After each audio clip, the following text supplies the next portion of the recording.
আজ আপনাদের সাথে আমি শেয়ার করছি আগের ভিডিওর লাস্ট পার্ট। আগের ভিডিওটা যারা মিস করে গেছেন তারা অবশ্যই চেক করে দেখে আসবেন। এই ভিডিওতে কিন্তু মেইন পার্টই হচ্ছে কেটলি চা। কেটলি চার ওখানে অনেক লম্বা সিরিয়াল দেখে আমরা এই সাইডে ঘুরতে আসছি। যে ওখানে গেলে আসলে অনেক টাইম ওখানে দিতে হবে। আর এই সাইডে কিন্তু সব লাইট জ্বালাই দেওয়াতে অনেক দারুণ লাগছে। এই জায়গাগুলোতেও আমরা ছবি তোলার সুযোগ পাইনি। কেটলি চার ওখানে ভিড় দেখে চলে গেলাম বটগাছের এখানে। এখানে দোলনা আছে, ভাবলাম আরশিয়াকে একটু দোলনায় উঠাবো। বাট এখানেও অনেক লম্বা সিরিয়াল দিয়ে অনেক যুদ্ধ করে দেন হচ্ছে দোলনায় সিরিয়াল পেলাম। দেন একটু ছবি ভিডিও করে নিলাম। আর এই সাইডে হচ্ছে গিয়ে লেকে ছোট ছোট বোট চলছে। আর এই সাইডটায় বাচ্চাদের জন্য অনেক রাইডস নিয়ে এসেছে। এই রাইডস গুলো আগে টোটালি ছিল না, এগুলো নতুন নতুন করেছে।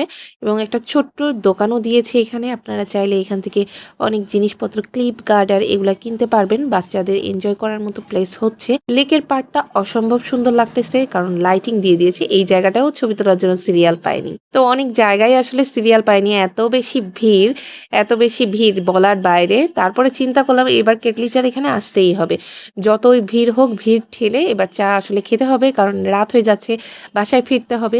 অনেকক্ষণ দাঁড়িয়ে থেকে দেন আমি আসলে সিরিয়ালটা পেলাম। এদের একটা আনকমন চা আছে যেটা হচ্ছে চাবান চা। এই চার মধ্যে এরা যে ইনগ্রিডিয়েন্টস গুলা ইউজ করে সেগুলো চিবিয়ে খেতে হয়, এই জন্যই এটার নামকরণ করা হয়েছে চাবান চা। এটা খুবই ইউনিক একটা নাম। তো আমরা হচ্ছে অর্ডার দিয়ে দিলাম মাল্টা চা এবং দুধ চা, কারণ আরশিয়া দুধ চা খায় না, এই জন্য আরশিয়ার জন্য হচ্ছে স্পেশালি মাল্টা চা। আর আমরা হচ্ছে দুধ চা অর্ডার দিয়ে দিয়েছিলাম। আসলে এটার জন্য অনেকক্ষণ সিরিয়াল দিয়ে দেন হচ্ছে পেয়েছি। কেটলিওয়ালার কেটলির ভিতরে এই শপটা আমার কাছে খুবই ইউনিক কনসেপ্ট লেগেছে। ব্যাপারটা আসলে ইউনিক, খুবই ভালো লাগছে। এরকম একটা জায়গায় আমরা এরকম একটা ইউনিক জিনিস পাবো সেটা আসলেই আশা করিনি। আমি অবশ্য চায়ের টেস্ট এতটাও ভালো আশা করেছিলাম না, বাট অসম্ভব রকম টেস্টি ছিল। এবং প্রাইসও ছিল অনলি 30 টাকা। মাল্টা চাও 30 টাকা, দুধ চাও 30 টাকা। চায়ের সাথে কলিজা সিঙ্গারাও ট্রাই করেছিলাম, বাট ক্লিপ নিতে আমি ভুলে গেছি। প্রাইস ছিল অনলি 30 টাকা, বাট আমি মর্মাহত ওর ভিতরে অনলি এক পিস কলিজা পেয়েছিলাম। তারপরে এরকম সুন্দর একটা জায়গায় বসে আইসক্রিম খেতে হবে। এখানে কিন্তু মেশিন আইসক্রিম পাওয়া যায়, এটার প্রাইস ছিল অনলি 40 টাকা। বাট আইসক্রিমটা খুবই মজার ছিল, আমার আম্মুর খুবই পছন্দ হয়েছে। আজকের ভিডিওটা আমি এখানে এন্ড করে দিচ্ছি।